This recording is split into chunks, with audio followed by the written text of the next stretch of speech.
I turned 8 years old,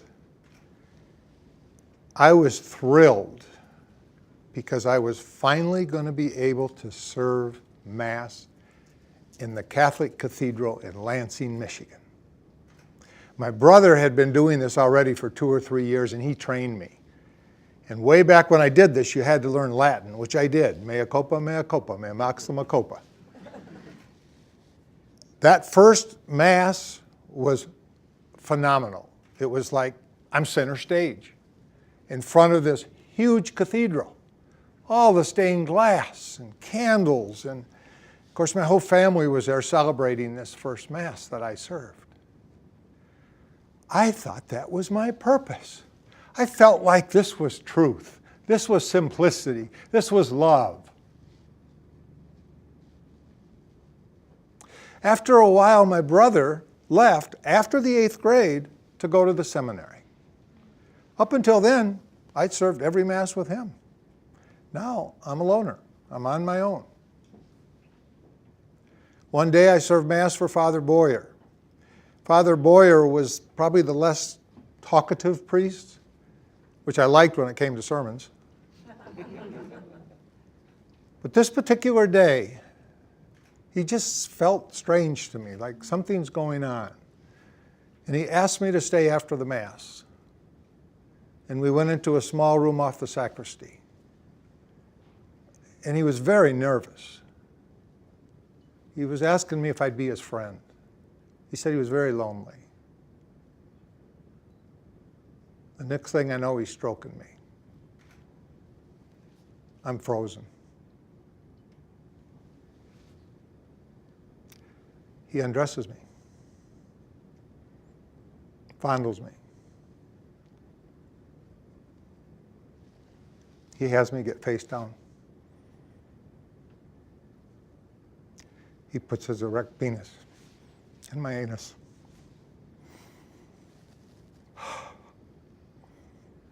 That's a breath, please. I was horrified. I passed out.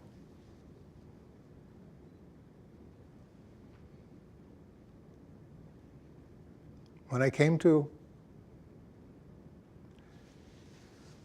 I went into the little bathroom, hoping there was a way I could get out of there without going by him. There wasn't. And he reminded me that this was our secret, and God was okay with it.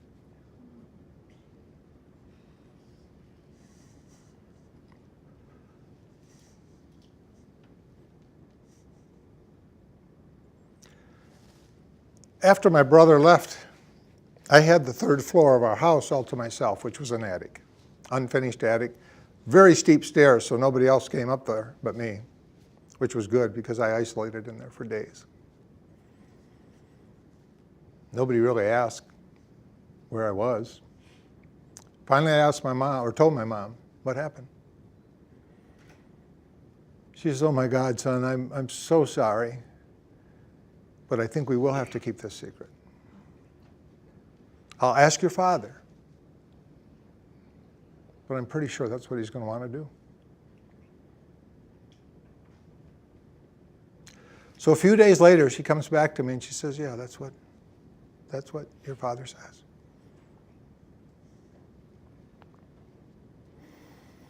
My name is Jim Parker. I'm author of the book, Raped in the House of God. I'm co-authoring a book with my son, Awakened Men, Journey of Father and Son. I'm a professional speaker, as well as author, and I've been a master certified coach with over 22 years of experience. From 1950 to 2002, there was a report done on the number of boys or people abused by priests. And they came up with over 10,000 were abused by over 4,000 priests. I'm going to give you an update from this morning. Pope Francis is in the United States with all the bishops with a 23-point plan of how they end this issue. This happened to me in 1961. Not the speediest move, I get a text from my sister-in-law this morning. She says, I'm sure you know this. I'm from Michigan, and the update there is that the Attorney General's office put a hotline out last year for boys or people to call if they've been abused. And of course, the cathedral denied that they had anybody. But as of yesterday, 300 people have called that hotline just for the state of Michigan. The long-term effects of this kind of abuse: secrecy, depression.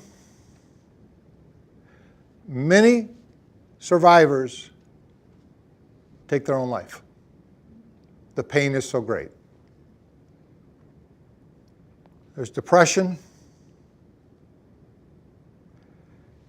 and there's a feeling of alone when you lose your church, your family, your purpose, and your passion. I survived, and as I approached my 17th birthday, or after my 17th birthday, a miracle happened. I dated this young lady, and I think on our second date, we conceived a child. Why is that a miracle? I have a new purpose. I'm going to be a father. 12 years later, I'm approaching 30. I had managed to survive and thrive by owning small businesses, doing anything I had to do. I mean, I worked in a machine shop. You can look at me and see that I'm not a machinist. There's no way I'm a machinist. I took cleaning jobs after work I was going to support. I'm approaching 30, and I'm not a happy man. I'm still not a happy man. I still have many of the symptoms that I've described. And I had a boating accident, so I had a cast on my left leg all the way from my ankle to my hip. And this is when I made a promise to myself, I'm going to change. I am going to do whatever I need to do to be a better man. The cast comes off, I start running. And then my son shows up. Now he's 12 years old. He says, Dad, Mom told me I had to tell you, we were divorced at this time. I have to tell you this. And of course, he waited a couple weeks. He says, I got in trouble with the police. I said, really? What happened? He says, some of my friends dared me to streak in the backyard in broad daylight. I said, that sounds like fun. That is probably the most comforting conversation I had had with him to date, because I was so busy trying to provide that I let his mom take care of the kids. Now I said, we got to make some changes. And so from the age of 30 to 40, I got to know this young man. I ran with him. I mean, we started, he always asked me why. Everything in the world was why. I didn't have enough education to answer his whys. So I did what any good father would do. I made up the answers.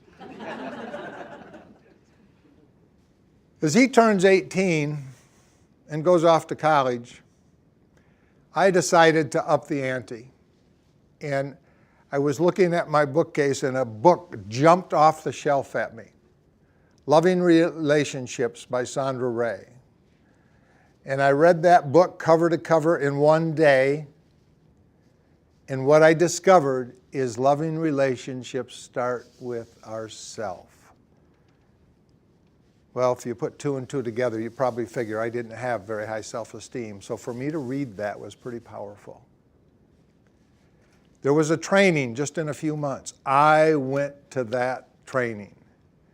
Learned a practice called rebirthing, which was really good for me because I had repressed the memory of the abuse. I hadn't stopped the pain. Well, rebirthing brought the memory back.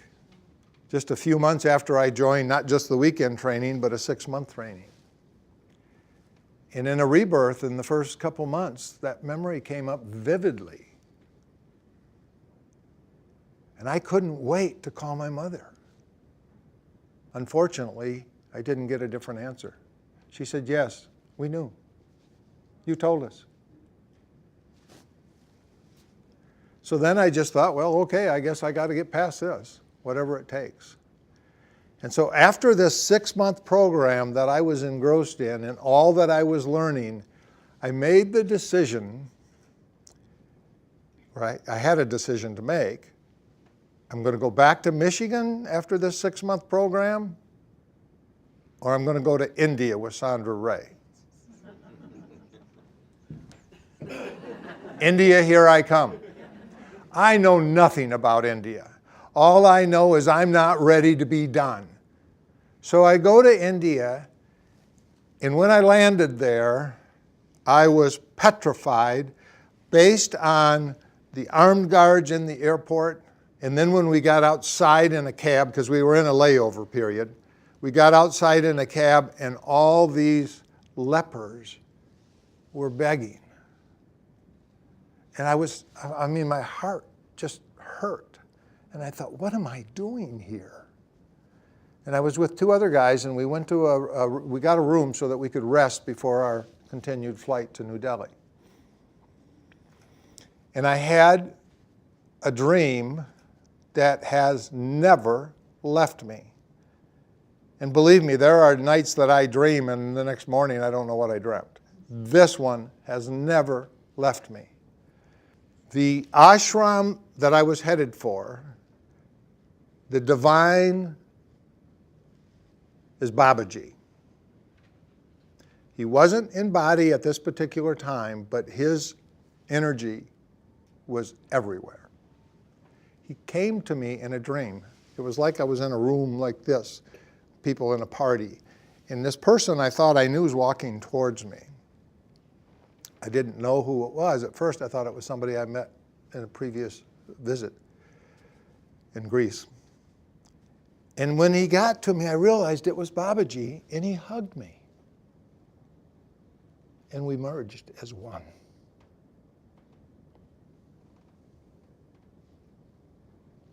I woke up.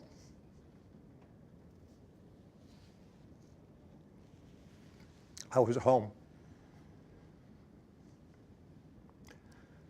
Was I healed? I was starting to move in that direction, but no, not yet. And while I was there, I kept getting messages. And I knew they were from Babaji. It's obvious. When you're working with somebody at this level, you know. So I walked into an open beam. Wake up! A couple days later, I walked into an open stairwell and dropped 12 feet onto a concrete slab. Wake up! And I wasn't hurt either time. I mean, that beam would have knocked me out and broke my legs on that slab. But I was fine. I was fine. His teachings, I'd love to talk about them all morning, but I don't have that much time. His teachings, put simply, are truth, simplicity, and love. Now in my book, that's a heck of a lot better than abuse, secrecy, and shame.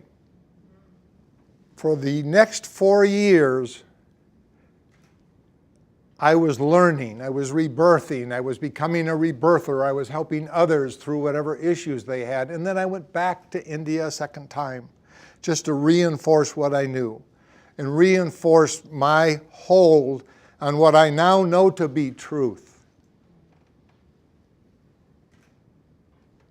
And after the second time, only after the second time, at the age of 45, did I break my secrecy and wrote the book, Raped in the House of God. At the continual protest of every member of my family. In fact, my sisters begged me to wait for my mother to pass, which I did. But it wasn't certainly for me.